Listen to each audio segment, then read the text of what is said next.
네, 반갑습니다. 제가 이제 ESG 평가 기준의 이해와 적용 이렇게 되어 있는데요. 앞부분은 앞에 세 분이 너무 자세하게 친절하게 설명을 해주셔가지고 앞은 휙 지나가도 될 것 같은데요. 뒷부분이 저는 중요하다고 생각을 합니다. 그러니까 한 100대 기업 정도 되는 기업들의 경우는 뭐 로펌이든 컨설팅 회사든 전문적으로 컨설팅을 받으면서 그러면서 준비를 하거나 아니면은 이미 많이 받고 있기 때문에 그걸 가지고 우리는 몇 대 기업 그 역할을 하고 있다라든지 아니면은 뭐 소송을 받는다 그래도 뭐 준비가 될 수 있고 그럴 텐데 그 이후에 그럼 100대가 넘어가는 기업들 또 특히 중소기업들 이런 경우는 CEO가 아까 이제 안전 관리 책임자 나누자 이렇게 했는데 뭐 CEO가 모든 걸 다 책임져야 되는 그런 기업의 경우 그런 경우에는 뭐 이 이슈뿐만이 아니고 다른 모든 이슈에 대해서도 늘 불안해하고 예컨대 중소기업의 경우는 뭐 인사 책임자가 별도로 있거나 아니면은 교육을 별도로 하거나 그런 경우도 약할 것 같은데 그럴 경우에는 우리가 이 ESG 기준 어떻게 할 거냐. 그러니까 실제 이 ESG 평가 기준이라는 것이 더 잘 되자고 하는 건데, 그러니까 환경에 더 이롭게 하고 사회에 더 이롭게 하고 또 거버넌스 구조를 제대로 만들어 보자. 그리고 그 거버넌스 구조가 이 환경과 사회에 기여하도록 해보자. 그런 좋은 의도가 있음에도 불구하고 이 기존의 규제를 넘어선 또 다른 규제 아니냐 이런 불만이 있을 수도 있어서 그러니까 ESG 평가 기준을 그럼 어디에 딱 그 맡겨가지고 계속 받는 게 아니라고 하면은 이 ESG 평가 기준 우리는 그 기준에 뭐 상위권, 우수권 여기에 못 들어간다라고 할 때 그 이 ESG 평가 기준을 우리 기업에서 어떤 자세로 받아들일 건지 또 이 우리가 100대 기업 수준까지는 가지 못하고 컨설팅 회사들이 이 얘기하는 거나 아니면은 규제 기관에서 요구하는 것까지 가지 못하더라도 거기까지 가는 동안 우리가 어떤 기준을 가지고 어떤 식으로 응용해 볼까 이런 관점이 더 중요하지 않나 생각을 합니다.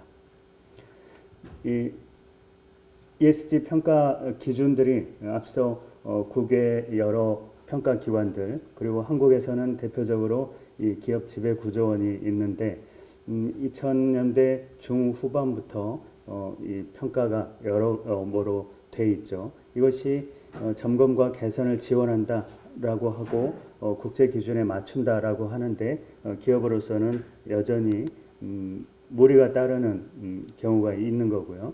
그리고 평가를 준비하는 것도 아주 대단한 작업일 수 있고 그리고 기관 평가와 심화 평가 그래서 우리가 잘하는 것 말고도 뭐 문제가 하나 생기면은 감점 요인이 생겨서 이 대비하는데 어떤 좀 역부족인 거 이런 것들도 있고요.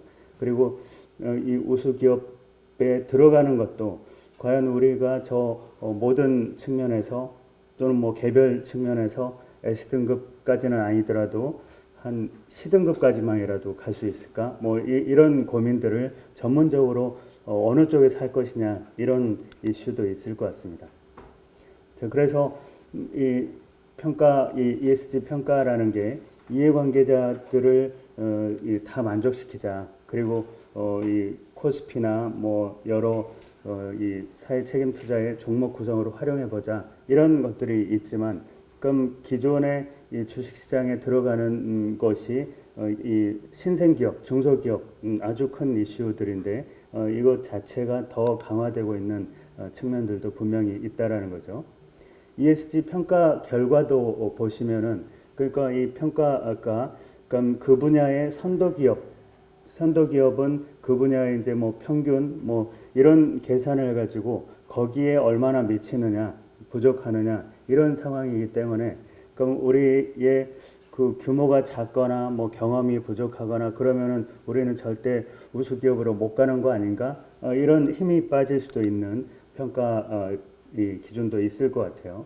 그리고 평가 지표의 경우도 앞서 여러 발표자들께서 말씀하신 것처럼 서로 이 기준이 다르고 분야가 다르고 전략에 매칭되는 것들이 다르기 때문에 어떤 기준에 우리가 이 접목시키고 어떤 기준을 들여다볼까 이런 것도 사실은 막막한 측면들이 있는 것 같습니다. 그러니까 이 중에서 예컨대 이 소비자와 관련된 평가 인증 올해는 이 정도만 해볼까라고 할 때 그것이 뭐 언론에서 ESG 평가할 때 그 중에 이 기업은 중소기업인데 정말 올해는 이 노력할 만큼 했다 이런 거는 이제 전혀 드러나지 않는 측면들이 있어서 물론 그런 노력이나 그런 규모에 맞춰 가지고 투자가 뭐 대비해서 이루어지는 것이기 때문에 뭐 여러 한계는 있다라고 치더라도 그럼 우리가 정말 이런 기준들에 쫓아갈 수 있을까에 대한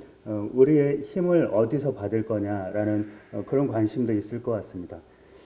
특히나 오늘 이제 그 웹상으로 공개가 되는데도 여기에 참여해 주신 분들은 특히 이따가 질문거리도 많으실 것 같고 걱정거리도 많이 있어서 참여하신 걸로 생각이 되는데요.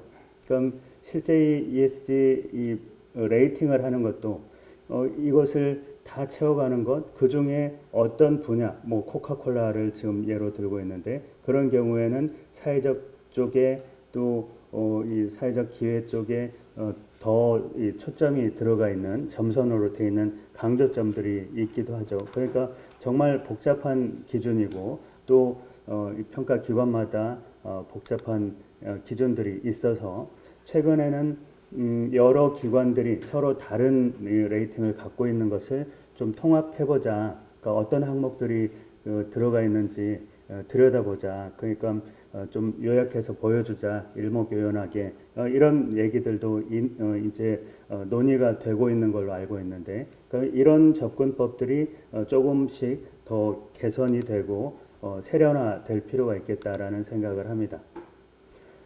또 최근 연구 결과에 따르면은 각 그 평가 기관마다 평가 지표를 돌렸을 때 그러면 그것이 제대로 평가를 한 것이어야 되잖아요. 그런데 평가 기관 간의 이 상관관계 같은 항목에서 서로 이 다르게 평가를 한 것을 보여주는 거지 않습니까? 그러니까 상관관계가 0.76 정도 된다 그러면은 높다고도 볼 수 있을지 몰라도 0.53이나 0.48이라고 그러면은 기준이 서로 다르다 이런 것을 생각해 볼 수 있는 거지 않습니까? 그런 관점에서 보면은 우리가 궁극적인 가치나 아니면 공유해야 될 가치 이런 것들을 좀 더 촉진하는 이 캠페인도 필요하지 않을까 이런 생각을 해봅니다.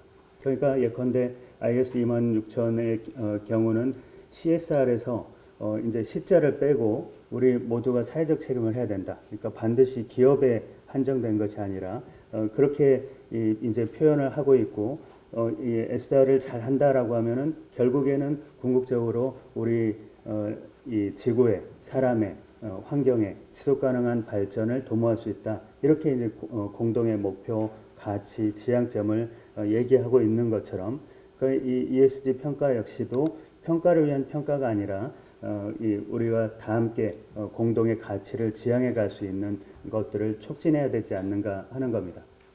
최근에 경기도의 경기연구원에서 녹색 전환을 위한 10대 환경 전략 이런 것을 발표한 적도 있는데요. 저희 10대 환경 전략을 쭉 보시면 만약에 경기도라는 것을 지우고 뭐 어느 기업의 10대 환경 전략 그렇게 해서 그러니까 이 연결이 안 되는 것이 없지 않습니까? 그럼 이 경기도의 도정 목표 전략이 아니라 어느 시에 아니면은 어느 기업의 어느 기관의 10대 전략이라고 해도 맞는 얘기다라는 거죠. 그러면은 우리가 본질적으로는 이런 전환을 위해서 이런 전환에 우리 기업이 어떻게 기여할까 이런데 더 초점을 맞출 수 있는 캠페인도 병행이 돼야 되지 않을까 하는 생각이 듭니다. 그래서 어떤 현안이 나왔을 때 아까 설 변호사님 말씀하신 것처럼 법이 계속 규제가 계속 들어오는 거 이런 것도 불가피한 측면들이 있지만 어떤 현안들이 나오면은 이거는 어느 부서의 일 아니면 이거는 어느 규제 포인트의 일 어느 이 법과 관련된 일 이렇게 던지지 말고 그런 현안들이 있을 때 그 현안을 같이 풀어내자고 하면은 UN SDG에 또는 뭐 ESG 평가에서 얘기하는 가치에 어떤 항목과 연결이 되니까 그런 이니셔티브나 그런 캠페인들을 조금 더 다 해보자 이렇게도 얘기할 수 있지 않을까 하는 거고요. 좀 더 이 아까 ISO 기준과 마찬가지로 유엔이 합의한 이 지속가능 발전 목표라는 게 2030까지 간다라고 하면은 그런 관련된 이니셔티브들을 그러니까 자꾸 접목을 시켜서 평가도 조금 단순화하거나 그럼 이 평가 지침 같은 거나 아니면 평가에 따라오도록 하는 거 준비하는 거 이런 것들을 이런 식으로 단순화시켜 보면은 어떤 항목들 지표를 한 50개, 70개 보는 것보다도 17개 분야와 맞춰가지고 이 ESG를 볼 수 있게도 할 수 있지 않을까 하는 생각이 듭니다. 그래서 최근에 이 SDG와 관련해가지고 기업의 이 로드맵을 어떻게 연결시킬까라는 것을 그러니까 연구한 결과에도 보면요, PwC가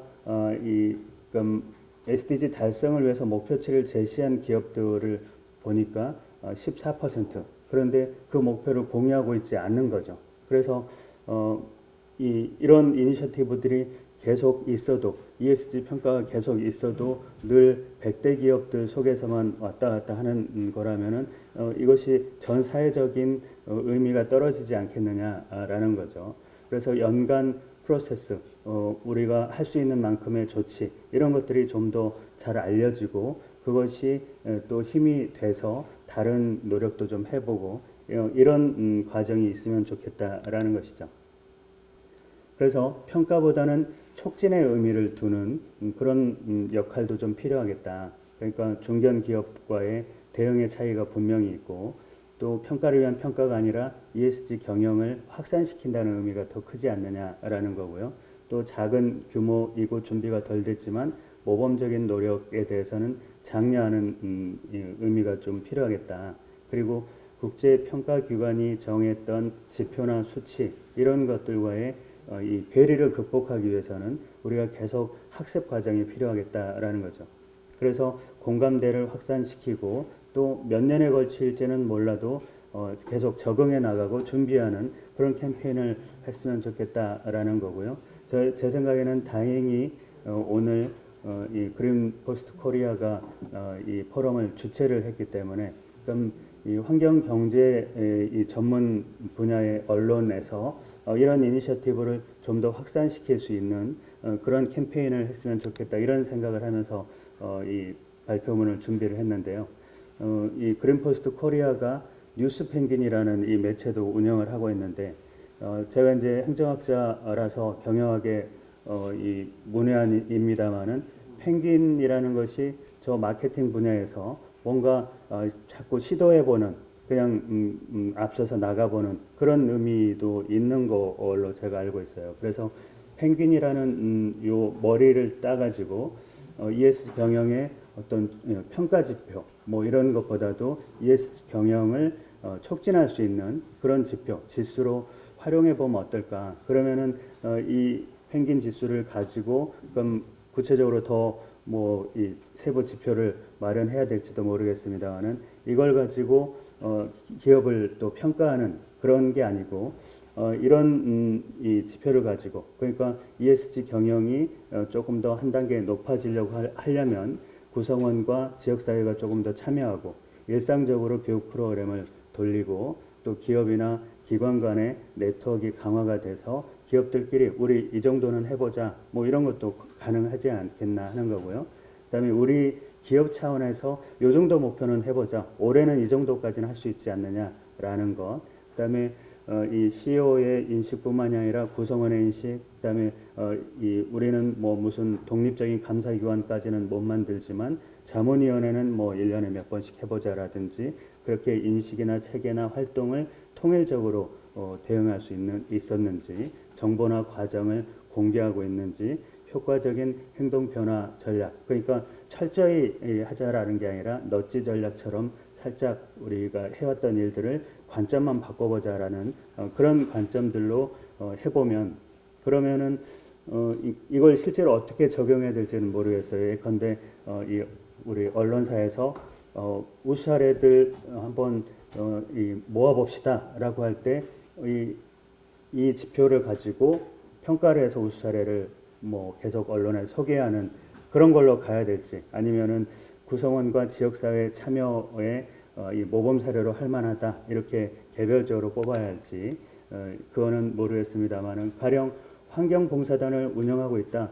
그러면은 이것이 기존에는 사회공헌 활동으로 얘기되기도 했지만, 실제로 사회공헌 활동이라는 것이 그냥 가외 활동으로 겨우겨우 하고 있는 게 아니라 우리의 어떤 환경 목표를 위해서 조금 더 세심하게 준비된 활동을 하고 있습니다. 라든지 환경경영 교육을 담당자를 한번 그냥 어디 포럼에 파견하는 것 말고 우리는 전체 간부가 참여하는 교육을 일상적으로 하고 있습니다. 라든지 이 네트워킹이 우리는 이 기업의 그러니까 작은 기업으로서 지자체하고 같이 환경 협약을 해서 공동의 어떤 실천을 하고 있습니다라든지, 또는 기업인들이 이 아리백 선언을 한다라고 하면은 우리도 아리백 정도는 할 수 있지 않겠느냐. 그 중에 어떤 측면만 해보자. 이 CEO가 이 선언을 해서 목표를 공유하는 거라든지, 또는 이 환경 요인이 환경 부서만의 일이 아니고 전체 환경 성과 관리로서도 하고 있다라든지, 아니면은 제품의 성분이 지금까지는 이런 게 한계였지만 앞으로 이런 성분은 고쳐 나가겠다라든지, 또는 이 너치 전략 그러면은 기업이 외부의 어떤 역할 이런 것만 생각할지 몰라도 내부적으로 사내에서 어떤 모임을 할 때 일회용품은 줄이겠다라는 이런 것들도 너치 전략으로서 우리 작은 기업들도 할 수 있지 않을까, 이런 생각을 해봤습니다. 고맙습니다. 네, 교수님 강연 감사합니다. 장시간 경청해 주신 여러분도 감사합니다. 지금부터 질의응답 시간을 갖도록 하겠습니다. 질의가 있으신 분께서는 손을 들어 표해 주시고 질문을 받으실 발표자와 질의 내용을 말씀해 주시면 되겠습니다.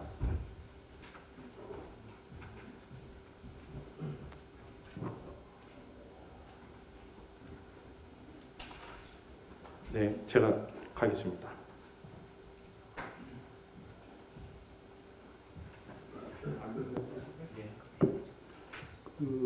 설동근 변호사님한테 오늘 수고 많으신 발표자분들께 다시 한번 박수 한번 부탁드리겠습니다. 그럼 이것으로 2021 ESG 인사이트 포럼을 마치도록 하겠습니다. 2021 ESG 인사이트 포럼을 또 다른 시작으로 그린포스 코리아는 국민들의 건강하고 행복한 삶을 지키는 가장 가치 있는 환경 중심주의 미디어로서 다시 한번 큰 도약을 이뤄낼 것을 약속드리겠습니다. 참석해주신 내빈 여러분께 다시 한번 진심으로 감사드리고요. 강연 자료가 필요하신 분은 나가시면서 안내 데스크에 성함을 말씀해 주시면 메일로 제공을 해드리도록 하겠습니다. 주차장 또한 안내 데스크에서 받으실 수 있습니다. 말씀 주시면 제공드리겠습니다. 감사합니다.